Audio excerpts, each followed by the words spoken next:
할렐루야. 자리에 앉으셔도 돼요. 우리 아이들하고는 이렇게 1년에 한두 번 예배를 드리다 보니까 아이들이 잘 모를 것 같아서 일부러 따르게 하지 않고 우리 평상시에 어른 예배 똑같이 우리 아이들이 부모님들이 이런 예배를 드리는구나, 그거 알도록요. 우리 좌우에 계신 분들과 자녀들과 함께 인사 나눌까요? 샬롬. 그리스도의 미소로 샬롬. 평상시엔 그리스도 미소가 잘 안 되는데 자녀들이 오니까 저절로 되는 것 같아요. 매주 이거 그리스도의 미소가 되도록 전세대 통합 예배 드려야 될 것 같아요. 우리 기독교 영성가 중에 헨리 나우엔이라는 분이 계신데 이분이 가족에 대해서 좀 독특한 정의를 내렸어요. 자막에 보면 가족이 뭐냐, 결코 함께 살고 싶지 않은 사람과 언제나 같이 사는 곳이다. 좀 이상하지 않아요? 말이 안 된다고 생각했어요. 아니, 가족인데 결코 함께 살고 싶지 않은 사람이라니 말이 안 된다고 생각했는데 곰곰이 생각해 보니까 정말 맞는 말이에요. 여러분, 가족하면 제일 먼저 뭐가 떠오르세요? 가족하면 사랑스럽잖아요. 너무나 친근하잖아요. 그리고 너무나 가족하면 편안하죠. 그리고 가족하면 어때요? 가족하면 너무나 따뜻하고 포근하지요. 그런데 생각해 보세요. 살다 보면 그게 다가 아니에요. 분명히 사랑스러운데 한순간에 이건 왼수보다도 더 미워지기도 하고, 분명히 너무나 친근해요. 누구보다도 가깝고 친근한데 한순간에 갑자기 마음에 벽이 있는 것처럼 내 남편이 맞나? 내 자식이 맞나 싶을 정도로 너무나 멀게 느껴지기도 하고, 편안하다가도요, 어느 한순간에 말 한마디 잘못했다가 마치 그냥 가시방석에 앉은 것처럼 가족이 더 불편해질 때가 있고요. 가족이면 다 따뜻하고 포근할 것 같은데 어쩔 때 보면은요, 찬바람이 쌩쌩 불면서 집안 분위기가 너무나 냉랭해질 때가 있지요. 그러니까 오늘 이 헨리 나우엔이 말한 것처럼 함께 살고 싶지 않은 사람과 언제나 같이 사는 곳, 맞아요, 틀려요? 그래요, 가족이 그래요. 그런데 보세요, 남남이라면 이렇게 불편하고 냉랭하고 멀게만 느껴지면 그냥 훌쩍 떠나가면 되는데, 가족은 떠나갈 수 있다고요, 없다고요? 떠나갈 수가 없어요. 아무리 불편해도, 아무리 미워도, 아무리 가시방석 같아도 언제나 함께 살 수밖에 없는 것, 그것이 바로 가족인 줄 믿습니다. 그런데 이 말은 그냥 우리가 혈육으로 이루어진 육신의 가족만이 아니라 교회에도 해당된다는 거죠. 사랑하는 여러분, 교회가 가족 맞습니까? 아멘이 안 나오시네. 여러분, 교회가 영적인 가족 맞아요? 여러분, 우리가 항상 기억해야 될 것은 교회는 하나님의 가족, 영적인 가족인 줄 믿습니다. 그러니까 교회도 사랑하다가 미울 때가 있어요, 없어요? 편안하다가 불편할 때가 있어요, 없어요? 아주 따뜻하고 포근하다가 냉랭해질 때 있어요, 없어요? 있어요. 그래도 떠날 수 있습니까, 없습니까? 떠날 수 없는 것이 바로 교회, 그것이 바로 영적인 가족인 줄 믿습니다.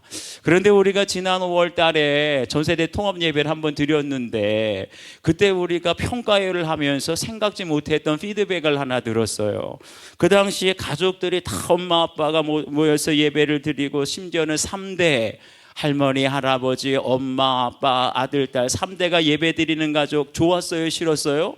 다 좋았어요. 너무나 기쁘다고 만족도가 100점이에요. 그래서 이번에 또다시 전세대 통합 예배를 드렸는데, 그 중에 가족끼리 예배 드린 사람들은 만족도가 높은데 혼자 예배 드린 사람이 있잖아요. 우리 학생들, 엄마 아빠가 교회 안 나와요. 혹은 우리 청년들, 중고등부 학생들이나 청년들, 심지어는 시니어 세대들 중에도 자식들이 다 떠나가서 혼자 오신 분들은 다른 가족들이 너무나 화목하게 행복하게 예배 드리는 게 편해요, 불편해요?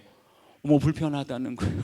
그래가지고 전세대 통합 예배를 드리고 나서 일부 학생들이 교회를 안 나오게 되었다는 말을 듣고 제 마음이 너무나 아팠어요. 여러분, 전세대 통합 예배 드리는 목적이 뭐지요? 우리가 모든 세대가 한 마음으로 하나님을 찬양하고 예배하면서 하나 되자고 이거 통합 예배 드리는 건데, 오히려 전 세대 통합 예배 드리면서 소외감이 느껴져요. 나는 아무도 없어요. 밥 먹을 때도 아무도 챙겨주는 사람도 없고, 사진 찍을 때도 나 혼자밖에 없고. 그러면 나오고 싶겠어요? 그러니까 안 나오지요. 그래서 제가 이거 전 세대 통합 예배를 계속 드려야 되나, 이거 뭔가 처음부터 다시 생각해야 되겠다 그러면서 주님께서 제 마음에 주신 질문이 있어요. 과연 성경에서 말하는 가족은 무엇일까? 예수님께서 말씀하시는 성경적인 가족이 과연 무엇일까? 오늘 말씀을 통해서 그 해답을 찾아가기를 주님의 이름으로 축복합니다. 오늘 마가복음 3장 31절과 32절을 우리 다 같이 한 목소리로 읽겠습니다. 시작. 그때 예수의 어머니와 동생들이 와서 밖에 서서 사람을 보내어 예수를 부르니, 무리가 예수를 둘러 앉았다가 여짜오되, 보소서 당신의 어머니와 동생들과 누이들이 밖에서 찾나이다. 아멘. 오늘 말씀을 보면 예수님께서는 우리가 지금까지 가족하면 결혼으로 혹은 혈연으로 맺어진 그게 전부라고 생각했는데 그거 아니라는 거예요. 그것보다 더 중요하고 그런 혈육의 가족보다 더 큰 영적인 가족, 하나님의 가족이 있다고 말씀해 주십니다. 예수님께서 병든 자들을 많이 고쳐주시고 심지어는 귀신 들린 자들을 많이 고쳐주시니까 바리새인 서기관들 같은 사람들이 이상한 소문이 내요. 예수가 지금 귀신의 왕 바알세불을 힘입어서 귀신 쫓아내고 있는 거야. 그러니까 예수님의 친족들조차도 그 말을 믿고 우리 예수가 귀신 들려서 미쳤대, 이런 소문이 막 퍼져나가요. 그럼 누가 제일 걱정하지요? 그래도 뭐니 해도 어머니가 제일 걱정하잖아요. 그래서 예수님의 어머니 마리아, 동생들, 누이들이 다 예수님을 찾아와요. 왜 찾아왔겠어요? 뜯어 말리려고, 제발 이제 그만하라고 그랬는데, 여러분 보세요. 오늘 말씀을 가만 살펴보면 예수님의 가족들, 어머니와 동생들은 밖에 서서 있다 그랬어요. 예수님 끌어가려고. 그런데 정작 예수님 주위에 둘러앉아 있는 사람들은 누구예요? 예수님의 12 제자는 예수님 발 앞에서 지금 둘러앉아가지고 말씀을 그냥 아주 경청을 하고 있어요. 여러분, 그 모습을 가만 머릿속에 그려보면 과연 예수님과 진짜로 가까운 사람이 누구처럼 보여요? 문 밖에 서서 예수님을 데려가려고 하는 어머니와 동생들이 가깝게 느껴지십니까? 아니면 발치에 둘러앉아 있는 제자들이 가까워 보이십니까? 오히려 피를 나눈 가족들은 멀게만 느껴지고 예수님의 제자들이 더 경청하면서 믿고 따르는 제자들, 무리들이 더 가깝게 친밀하게 느껴지지 않으세요? 우리가 교회에서 신앙생활 할 때도 그럴 수 있다는 거예요. 저 피를 나눈 형제지만 자매지만 멀리 떨어져서 1년에 한두 번 만나는 그런 형제 가족들보다 누가 더 가까워요? 매일 만나다시피 하는 교회 성도들이 더 가깝고 친밀하지 않습니까? 여러분 가정에 급한 일이 생겼어요. 아이가 아프거나 급한 어려운 일이 생기면 멀리 떨어져 있는 가족들, 형제들에게 전화해서 부탁합니까? 저는 안 그렇게 되더라고요. 급한 일이 있으면 우리 구역 식구들에게, 성도들에게, 중보기도팀에게 부탁하잖아요. 그게 더 힘이 되고 때로는 얼마나 큰 도움이 되는지 몰라요. 그래서 이웃사촌이라는 말이 있죠. 그런데 이때 제자들이 뭐라 그래요? 예수님께 당신의 어머니와 동생들과 누이들이 밖에서 찾나이다 라고 하니까 예수님이 뜻밖의 말씀을 하세요. 누가 내 어머니이며 동생들이냐? 약간 역정내시는 것 같아요. 이건 예수님께서 어머니와 동생들을 무시하는 거, 부인하는 게 아니고 뭐라 그러시지요? 가족의 의미를 새롭게 지금 말씀해 주시는 거예요. 진짜 가족이 누구냐? 그러면서 내 어머니와 내 동생들을 보라 라고 말씀하세요. 지금까지는 가족이라고 하면 결혼으로 맺어지고 혈연으로 맺어진 것이 가족의 전부라고 생각했는데 예수님께서는 그거 뛰어넘으라는 거예요. 뭐라고 말씀하세요? 누구든지 하나님의 뜻대로 행하는 자가 내 형제요, 자매요, 어머니이니라. 아멘. 이 말을 달리 말하면 아무리 우리가 결혼을 하고 피로 맺어졌어도 하나님의 뜻대로 행하지 않으면 하나님 가족 될 수 없다는 거예요. 거꾸로 아무리 피 한 방울 섞지 않아도 우리가 하나님의 뜻대로 행하게 되면 이 자리에 있는 저와 여러분 모두가 한 가족 되는 줄 믿습니다. 여러분 요즘에 뉴스 보면 정말 가족인데도, 한 집에 사는 가족인데도 가족들이 해를 입을 때가 얼마나 많아요. 하나님의 말씀대로 행하지 않으면 한 집에 사는 가족이라도 부모가 자녀를 학대하는 일이 생기고, 요즘에는 거꾸로 이제 자녀들이 부모를 폭행하는 그러한 죄, 사건도 일어나죠. 어디 그뿐입니까? 하나님 말씀대로 행하지 않으면 남편이 아내에게 평생 씻을 수 없는 상처를 줘요. 또 아내도 남편에게 평생 씻을 수 없는 죄를 지을 때가 있지요. 그러니까 결혼한다고 저절로 가족이 되고, 우리가 그냥 한 집에 산다고 저절로 하나님의 가족이 되는 게 아니지요. 언제 진짜 가족이 되느냐? 한 집에 살아도 하나님의 말씀, 하나님의 뜻대로 행하게 될 때 우리가 진짜 하나님의 가족이 되는 줄 믿습니다. 피줄로 맺어지지 않아도, 결혼으로 맺어지지 않아도, 한 집에 살지 않아도 누구든지 우리가 하나님의 뜻대로 행하게 되면, 나랑 성이 다르고 외모가 다르고 피부색이 달라도 누구나 다 하나님의 가족 될 줄 믿습니다. 요한복음 1장 12절과 13절을 보면 이렇게 말씀하세요. 영접하는 자 곧 그 이름을 믿는 자들에게는 하나님의 자녀가 되는 권세를 주셨으니 이는 혈통으로나 육정으로나 사람의 뜻으로 나지 아니하고 오직 하나님께로부터 난 자들이니라. 아멘. 하나님께로부터 난 자들, 뭐라 그러시죠? 너는 내 아들이라 오늘날 내가 너를 낳았도다 라고 말씀하시죠. 바로 이 사람들, 하나님께로부터 난 자들이 하나님의 가족이라는 거예요. 그러면 하나님께로부터 난 자들이 어떤 자들이에요? 나는 분명히 광명에 있는 산부인과에서 태어났는데 왜 하나님께서 낳았다 그럴까? 분명히 우리 엄마가 나를 낳았는데, 그런 난 것이 아니라 하나님께로부터 낳았다는 것은 우리가 예수님을 믿고 예수님을 나의 구주로 영접한 사람들이 하나님께로부터 난 자인 줄 믿습니다. 더 나아가서 세상의 가치관, 세상의 뜻이 아니라 하나님의 뜻대로 행하는 자가 바로 하나님으로부터 난 자들이라는 거예요. 그런데 세상에는 그런 가족들도 있는가 반면 하나님으로부터 난 자들도 있는데 세상으로부터 난 자들이 있다는 거예요. 그런 사람들은 어떤 사람이냐? 혈통으로 나고 육정으로 나고 사람의 뜻으로 난 자들이다. 이렇게 세상으로 난 자들에게는 한 가지 특징이 있어요. 자꾸만 나눈다는 거예요. 무엇으로 나누느냐? 혈통으로 나누면서 너는 유대인이냐 이방인이냐, 그럼 유대인하고 이방인하고 나눠요. 너는 김씨냐 이씨냐 박씨냐, 그러면 자기 성별로 나누는 거예요. 이게 혈통으로 나누는 거예요. 그 육정으로 나눠요. 이 사람은 나랑 친한 사람이냐 친하지 않은 사람에 딱 나누고, 나랑 마음이 잘 통하고 맞는 사람이냐 잘 안 맞는 사람이냐, 이거 육정으로 나누는 거예요. 그렇게 되니까 자꾸만 네 편이냐 내 편이냐 네 편이냐, 그러니까 내 가족과 내 편은 철저히 품고 챙기는데 내 가족 아니고 내 편 아닌 사람은 모른 척하고 외면하게 되니까 우리 사회가 계속해서 고질병이 갈라치기 아니에요. 그런데 안타까운 것은 교회 안에도 그렇다는 거예요. 교회 안에서도 열심히 봉사하다가 내 자식 보면 내 자식밖에 안 보여요. 열심히 예배드리다가 내 가족 보이면 내 가족밖에 안 보이고, 그렇게 내 가족 챙기고 내 자식만 챙기고 내 편만 챙기니까 어떻게 돼요? 전 세대 통합 예배를 드려도 하나가 안 되고, 애들이 밥 먹을 사람이 없어서 그냥 집에 가고 사진 찍을 사람이 없어서 그냥 가고, 그렇게 되니까 소외감 느끼는 거 아니에요? 간절히 바라기는 오늘 전세대 통합 예배는 내 가족 내 자식만 챙기지 말고 오늘 엄마 아빠가 안 온 우리 다음 세대들을 챙길 수 있길 주의 이름으로 축복합니다. 적어도 오늘만큼은 만약에 자녀들이 다 떠나간 혼자 나온 시니어 세대가 있으면 여러분들이 자녀가 되어주세요. 오늘은 제가 자녀가 되어드릴게요.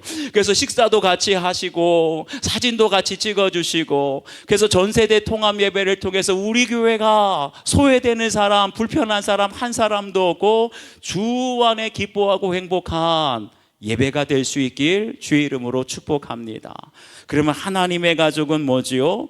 하나님의 가족은 편가르기 하지 않고 갈라치기 하지 않고 나눠져 있던 사람들도 품는 것이 하나님의 가족인 줄 믿습니다. 멀리 있던 사람, 학교에 가도 말 한마디 않고 눈 한 번 마주치지 않았던 사람, 멀리 있던 사람이 가까워지고 친구가 되는 게 하나님의 가족인 줄 믿습니다.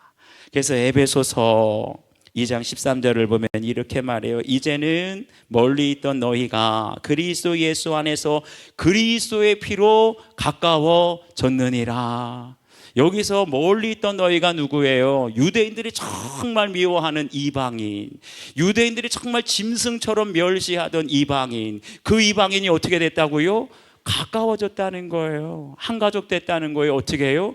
예수 그리스도의 피로 그리스도 안에서 가까워지고 하나가 되었느니라. 바로 그것이 하나님의 가족인 줄 믿습니다.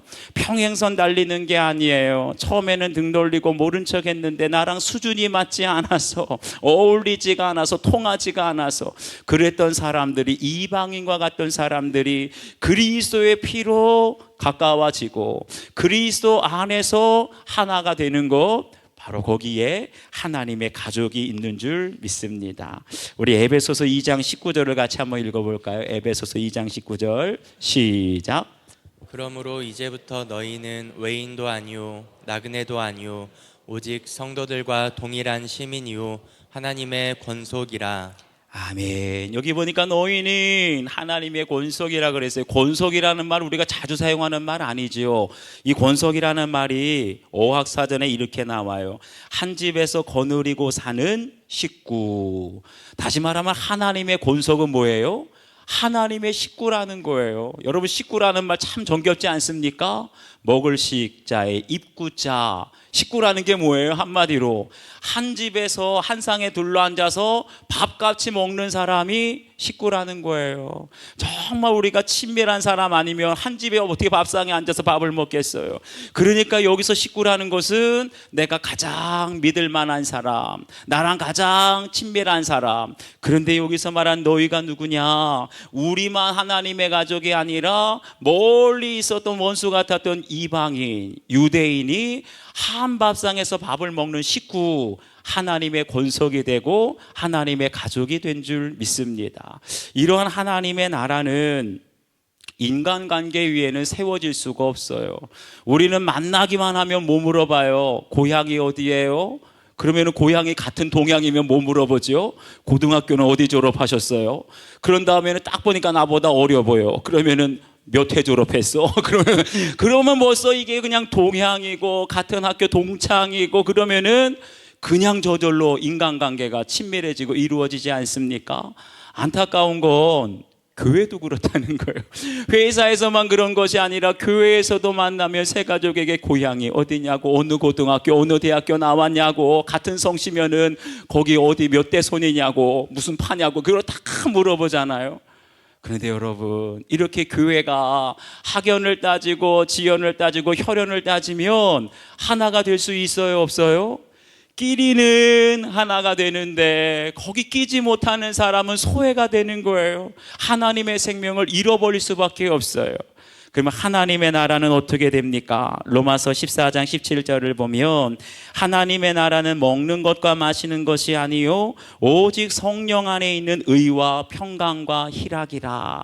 하나님의 나라는 먹고 마시는 것이 아니라는 거. 이게 뭐냐? 먹는 것 마시는 건 육신적인 일이지요. 거기에 갇혀 있고 머물러 있으면 안 된다는 거예요. 혈연, 지연, 학연 여기에 갇혀 있어서는 안 되고 뛰어넘어야 된다는 거죠. 여러분, 하나님 나라에서 가장 중요한 것 세 가지가 있어요. 그게 무엇입니까? 바로 의와 평강과 희락이라는 거예요. 여러분의 가정에 평강과 희락이 가득하십니까? 웃음소리가 메말라 버리셨습니까?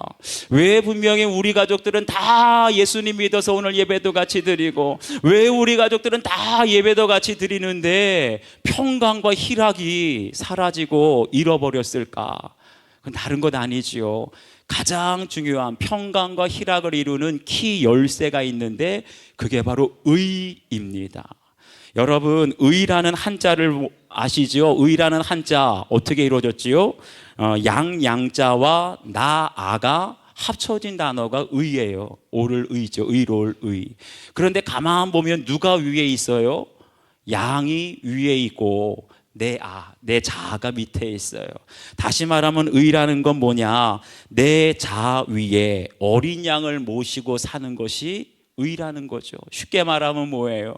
내 자아가 죽고 밑에 있다는 건 죽었다는 거예요. 오직 누구로 사는 거예요?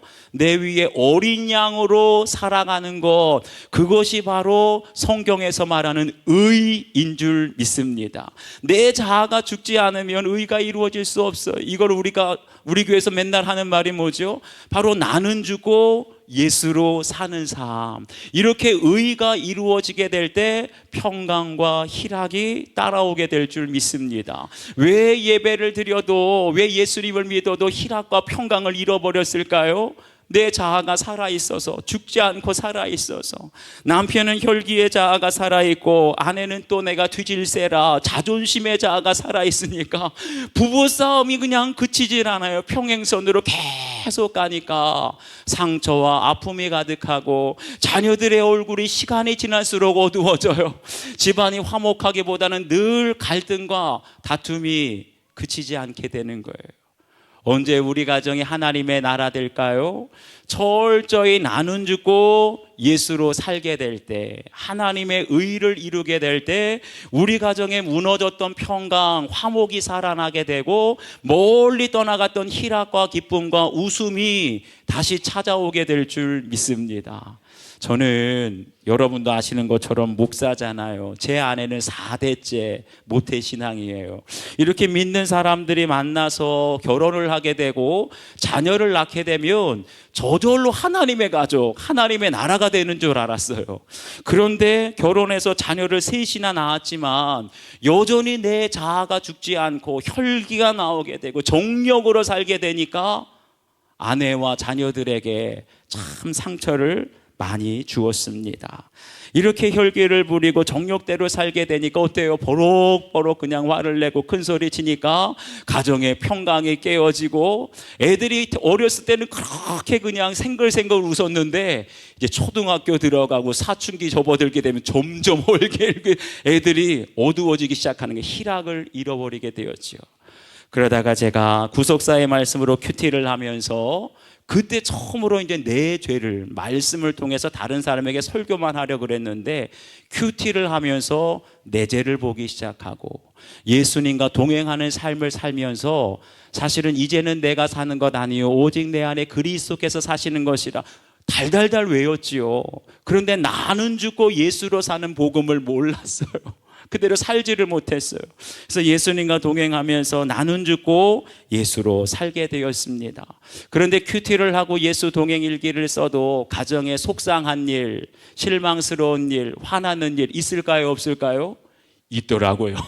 큐티를 해도 실망할 일이 있고 부부간에 화낼 일이 있고 정말 마음 아픈 일이 있어요. 그런데 달라진 것이 뭐냐 하면 아이들에게 실망할 일이 있어도 나는 죽었습니다.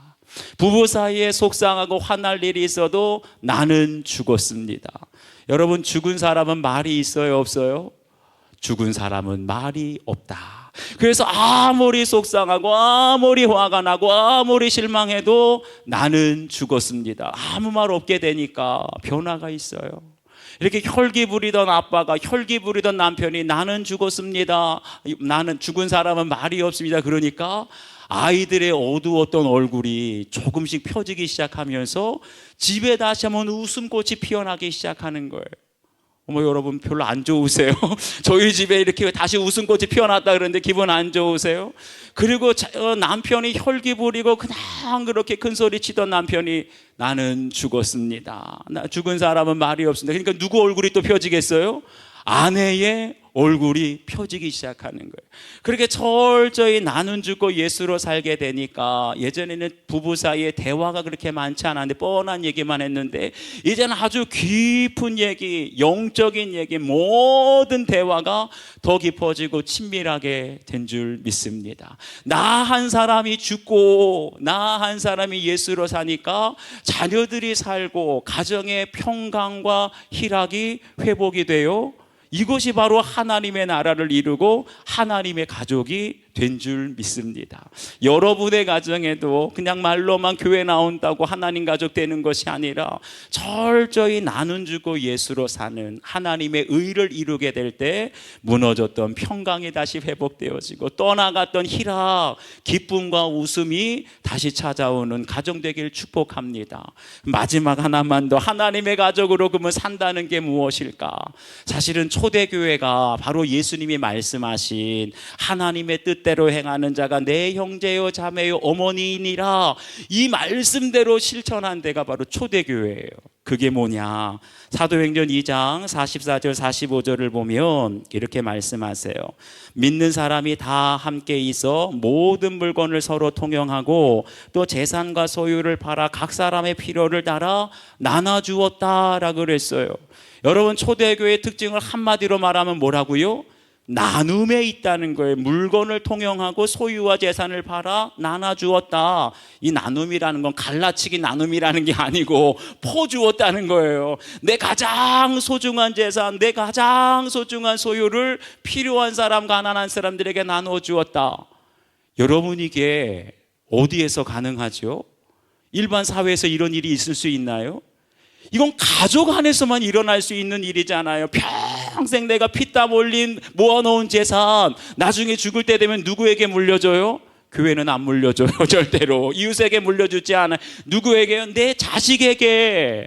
그런데 요즘에는 트렌드가 달라졌어요. 이제 건너뛴대요. 손주까지 가게 되면 세금이 많이 붙으니까 할머니 할아버지가 평생 모아놓은 유산 누구에게 물려줘요?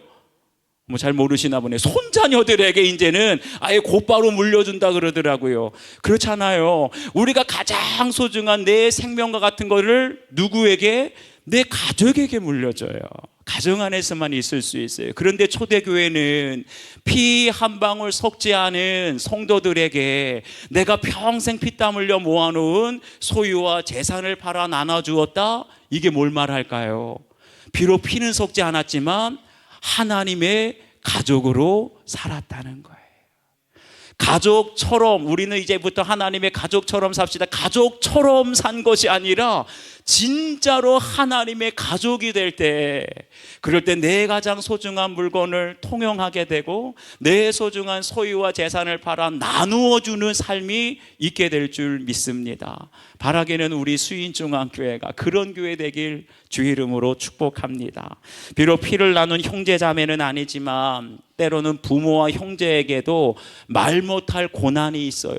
자녀의 고난이 있고 부부 사이의 고난, 사실은 형제들에게도 부모에게도 말 못하지요. 그런데 그런 가정의 고난을 구역예배에서 함께 나누고 남녀 선교회에서 함께 나누고 우리 교회에 있는 기도하는 엄마들 예수 동행일기 나눔방에서 가정의 고난을 함께 나누는 그런 공동체가 되길 주의 이름으로 축복합니다. 사실은 저에게도 왜 고민이 없겠어요. 자녀의 고난도 있고 가정의 아픔도 있고 목회적인 고충들이 있는데 사실은 이거 부모님께 말씀 못 드려요. 다른 목사님들에게도 말 못해요. 그런데 이걸 언제 우리 교육자 큐티 나눔이 있어요. 금요일 날마다. 거기에서는 우리 가정의 고난, 자녀의 고난, 목회적인 고충을 다 솔직하게 나누고, 제 아내도 있어요. 제 아내도 우리 사모님들 또 구역 예배가 있고 기도하는 엄마들 예수 동행일기 나눔방에서 다 나눠요. 처음에는 부끄럽고 부담스러울 때도 있는데 담임 목사가 이런 말 해도 되나? 그런데 지금은 다 편해졌어요. 왜요? 이게 권위적인 관계가 아니라 수평적인 형제 지체의식을 갖게 되니까 부끄러운 줄도 모르고 다 얘기해요. 그러다 보니까 부목사님들의 가정의 어려움, 부목사님들의 부모님의 어려움, 부목사님들의 자녀들의 어려움을 다 듣게 되잖아요. 그것을 듣게 되면 목사가 성도들의 아픔, 성도들의 어려움을 듣게 되면 어떻게 되는 줄 아세요? 아파요. 사랑하는 마음이 없으면 부담만 되는데 사랑하는 마음으로 기도하게 되면 저도 같이 아파요. 그러다 보면 부목사님들을 위해서, 장로님들을 위해서, 성도들을 위해서 눈물로 간절히 기도하다가 병이 나았대요. 목사님, 자녀가 회복이 되었대요. 부부관계가 회복이 되었대요. 그러면 어때요? 마치 내 가족의 일처럼 너무나 기쁜 거예요. 할렐루야. 여러분, 기도 응답 받았다니까 기분 별로 안 좋으세요? 여러분, 슬픈 일을 당한 사람과 함께 우는 것은 할 수 있어요. 그런데 나랑 비슷한 처지에 있는 사람, 자녀들이 잘 되고 남편이 잘 된다 그러면은 기뻐요? 시기심이 나요? 그것보다 불쾌한 일이 없지요, 세상적으로는. 그런데 언제요?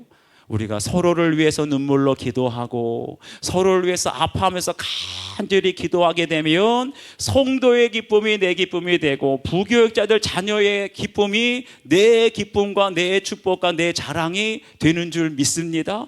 여러분, 이게 바로 진짜 하나님의 가족 아니겠어요? 슬픈 일도 다 함께 나누고 고난의 사건도 다 함께 나누고 서로를 위해서 정말 눈물로 기도하게 될 때 그것이 응답받으면 누구보다도 가장 기뻐하고 가장 축복해 줄 수 있는 것, 그러한 하나님의 가족을 이루어갈 수 있길 주의 이름으로 축복합니다. 그래서 우리가 어려움도 아픔도 고난도 함께 기도하며 함께 도와주며 손 내밀며 나아가게 될 때 세상에 무엇으로도 끊을 수 없는 하나님의 권속, 하나님의 가족이 될 줄 믿습니다. 꼭 부탁드려요. 오늘 이 예배가 끝나고 식사하러 올라갈 때 혼자 오신 분 계시면 구경만 하지 마시고, 아이들이 혼자 왔다면 오늘 하루 부모가 되어주세요.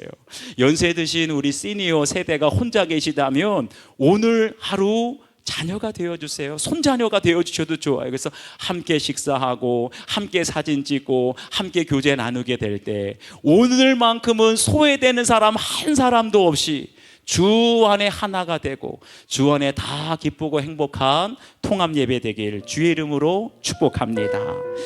우리 그러면